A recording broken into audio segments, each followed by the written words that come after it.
gosh, like, do you remember back in the day how hard it was to find out who is the VP at this company right now and what's their email? And it's just the access to people and information has changed the whole game in a good way. Like, I really give LinkedIn a lot of credit for helping our brand and our exposure. From a position standpoint, especially sales, I'm going to say not much has changed. Like, really, the market will trigger trends. For example, a trend right now is everyone and their brother wants to hire sales talent, yet there's a very short leash. And back to your point, they don't train or develop these people. And if they don't see freight on the board in 30 days, they're gone. And That's so true. it's this like desperate mentality of like we'll take a risk if this person's going to bring us money, but we're not going to really invest in them until they've given us something. And I don't agree with that approach. Yeah, let me make a statement then. Maybe you can react to this. There is an area that I think sales has changed just in the time that I've been in it, and that it's a lot more KPI focused, a lot more data focused. I think what I've seen is that the old guard, where it was more about martinis and slapping people on the back and going to golf, True. I think those are going out. Mm-hmm. I just, if you look at even the sales team that I'm very familiar with, Mm-hmm. there's not a person who plays golf across the organization. And it's just some of the older people, more tenured people, have a hard time relating to a data-oriented, a metrics-driven approach to selling. Is Yeah. does that resonate with you? Do you see It that at all? it resonates a lot. And yeah, that's a really good point. And I don't know if I would put that in, yeah, it's probably its own bucket of how data has changed the process. I think you're absolutely right there that it's the access to data, it's the data is the facts, but it's interesting. There's also this shift right now that we've got more generations in our workforce than ever. And so you really are feeling this like old school, good old boys mentality and how dated that's become. Like for many years, like that was just the way we did things. Now it's like, wait, do we still need to do things like that? Or Right. are there more efficient ways? And I like what you said, because it's like, it's really a tough thing between if I need to build a relationship with a client, do I need to take them to dinner, or can I do it this way and be efficient and respectful of both of our time without, it's not that I don't want to come visit you and spend time with you in real Sure. life. It's that neither of us have time. So Right. yeah, tell me with data. And I think storytelling kind of goes with data. Like everyone wants case studies. I think in the industry also, we've just seen so much more attention on the supply chain. Like your, regular consumer now understands it and appreciates it after the pandemic. Mhm. That I think that has changed a bit of the interest in the industry and just like the buzz. So listen, Charlie, I want to go one more place. Diversity. When I was getting started, one of our vice presidents at the company I worked for at the time said, I'm an Irish guy from Chicago. When I was getting started in the 60s, I would just go find other Irish guys from Chicago and Yep, that look like me, that talk that like look like me. me, that Huh? talk like me, that, I was successful. I thought they'd be successful because they looked and talked like me, knew the people I knew. It's not that way anymore. So from the seat that you're sitting in, talk maybe a little bit about trends in diversity, where we are today, where you see that going. Yeah, it's such an important topic, and this is kind of a bold statement. Don't quote me on this, but you can Okay. you can shift it. Like I'm gonna say there's two schools of thought when it comes to that. There's the old school, and not always old school. These could be younger entrepreneurs, but let's say like newer companies, newer startups in the last couple of years in our industry. It's like we are busy, we are hustling. It's not brain surgery, but it is an emergency if our delivery is late, and the domino effect that happens. And Yes. I think there's a lot of owners, leaders that are just like, we're here to move freight. I don't have time to worry about making sure that Mark feels included or welcome. Like if he wants a job and he wants to make good money, he should join our team and be grateful that he gets a paycheck every week. Yeah. And that's one school of thought. And then another school of thought, and I want to say it's more larger companies that have budgets, and just a better macro idea of like the market in the future. They're very aware of it. Yet a lot of the rationale for hiring diversity feels forced right now. I Mm. don't know another way to say it. So it's like clients will call us and say, we're looking for this VP, but I didn't say this, but I don't want to see resumes of men. Like, you didn't hear me say this, but I want to hire a woman. And Wow. then it's like, well, why do you want, and that's where I get really just, I'm like, plead the fifth, get me out of this conversation, because there's a lot of reasons a woman, based on this stereotype of a woman, may do better in a certain position, or a man of color, or Sure. someone from a different place or religion, but the rationale isn't always in line with, like, we have to fill, it's usually we have a quota, or we don't want someone to look at our board of directors and only see Caucasian men, so we need a woman. I can see an argument for both schools of thought. I can see Yeah. the argument to say, look, we need producers. Don't Hmm. care what they look like, don't care where they come from. I want Right. them to come in and produce, period.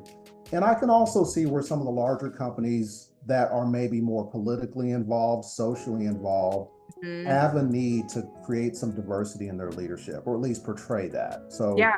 but let's get into the reason that I told you I wanted to talk to you. Hmm. And that is your advice for sales and logistics professionals, particularly. Hmm.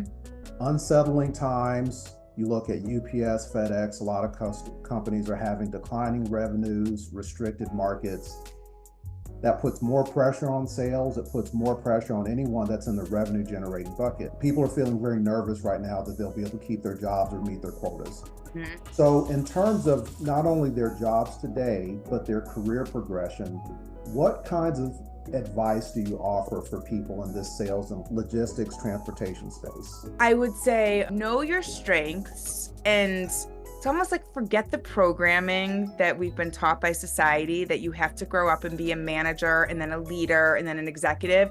What we see a lot with sales individuals is like, you are a great hunter, and are you just trying to get the manager on your business card so you can show your dad and he'll be proud because you've made it? But I think that a lot of companies have these like desires, like, we want a player coach. We want this person to do, and maybe that's what your position is right now, Mark. Like, we want someone who can do it all. Like, they're going to manage and teach our team and help them close, but they also have to have a book of business. That is a very unrealistic long-term position. And so I think that a lot of people think they've been somewhere selling for 4 years, and now they're like, the only way I'd leave is if I get a manager role. And it's like, do you want to be a manager? Like, do you love developing people? Do you realize you won't make the same commission you were making, that you won't have the same autonomy? So I think a lot of people just have this vision that, like, that's what I need to do when I grow up. So I would say, if you are a sales professional, embrace that. You are going to make the most money. It's the opportunity to make the most money in this industry. And I think it's just like programming that, like, oh, you're 60 and you're still an account executive. There's nothing wrong with that. You're making way more money than your boss, Yeah. like, so I think that's one tip. That's quite often true. So stop chasing the title is Yeah. is a way Great. to look at that. Great way to sum it up. Yeah. I think also there is a trend, and I'm starting to see it in our industry. We are seeing it a lot more globally, that companies are hiring more for soft skills. And so I think my advice to sales executives is to know your soft skills and own them, and focus on making your strengths stronger, and really promoting that. And so where we still are is, we get a lot of calls from companies that are like, okay, we want to hire, I'm just going to use like a basic, like, we need to hire a sales manager for our dedicated division, but we want this person to come from one of our 4 competitors, and we want them to be in the sales manager role today. That is how a lot of companies think, that is what they think a successful hire looks like, versus we want someone who is responsible, who is strategic and analytical, who is, self-motivated. And those are the soft skills that I think the world is starting to pick up on. Like, we're going to hire for a culture ad or for personality. We can train them how to use our TMS.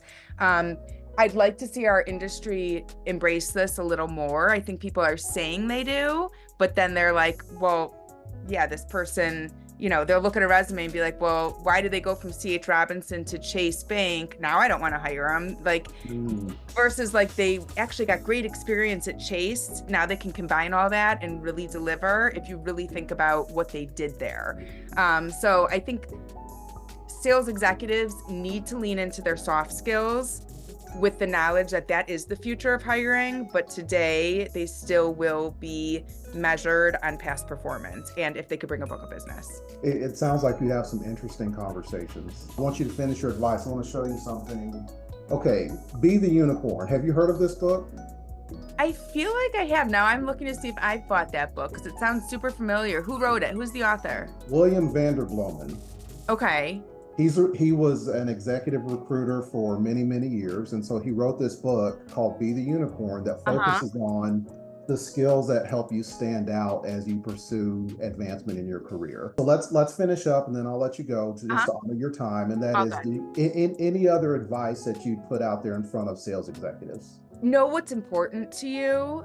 And I'm not sure this is the market to give that advice, but I think that's the most important advice is, are you just chasing a paycheck? And if you are treated disrespectfully and not appreciated, like, is that enough for you? And if it is, chase that paycheck. But we all deserve feel a purpose and a connection to our work, to our company, to our clients, to the people we serve.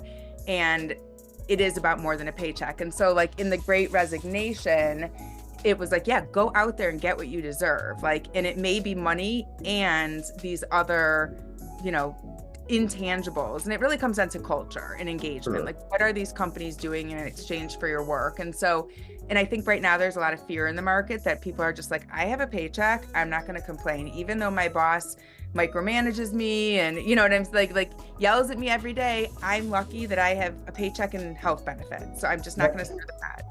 Now it sounds like you've been talking to my friends. Exactly. No, but I do think that our future of work, like, just treat people like humans. And in our industry, we just really default. It's like, what happened to be nice to the janitor? Like, why do we treat truck drivers like they're lower than us, or the person packing or driving the forklift in the facility? Like, these are human beings that are going to work harder and do more if they feel like they're part of something bigger, and that's up to leadership. Yeah. So Charlie, last two questions. We'll go out with a personal question. Okay. Slightly personal. You talked about what's giving you angst. What's bringing you joy these days? The speaking, actually. It's like, if you would have told me in high school that I would be on a stage giving a TED Talk or a professional speaker, I would have like crawled under a rock and been like, that's my biggest fear. And what I've learned is that, like I just told you, like, I like talking about this stuff. I'm not your average mom that wants to sit on the soccer lines and talk about, you know, the best restaurants. I want to talk like shop. So, and I think what I've realized is that a lot of the speaking, it's just like you said before, like I've been part of these conversations and stories. What I just shared with you seems so basic and elementary to me, but when I get reactions from an audience, and like last week I spoke in Iowa and someone asked, like, what is one thing I could start doing next week as a better leader? And I'm like, have you ever written your team members a handwritten card? It could be a Post-it on their desk. It could be something you put in the mail, just saying thank you, or I appreciate you, or you went out of your way. I'm like, that will make it. And people are like, really? Like, that's all I have to do? And so I guess that's what's really filling me up, is that stuff that I guess I've had to work very hard to understand this, but now I'm like, isn't it simple? But when I see reactions and people actually like wanting to make changes based on my advice and the observations and best practices I've seen, like, that is what fills me up, is like, okay, do you know the Malcolm Gladwell, like 10,001 hour theory? I do. Yeah, like, I'm like, okay, now I've done my 10,000 hours. It's about influencing one person at a time. And that's what brings me joy now. Yeah. So that's what I'm excited about personally. Yeah, I'm a big fan of Gladwell and the whole 10,000 hour principle. So here's where we'll stop. How do you want people to get engaged with CS recruiting? I'd say LinkedIn is the best place, where we are very active. There's a lot of content. You'll be able to network with people on our team, see our job postings, and we are humans. So if you reach out to us, like, a human will respond to you. Even if you're not a fit, we will respond to you. I love that. So Thank you so much for being here with me.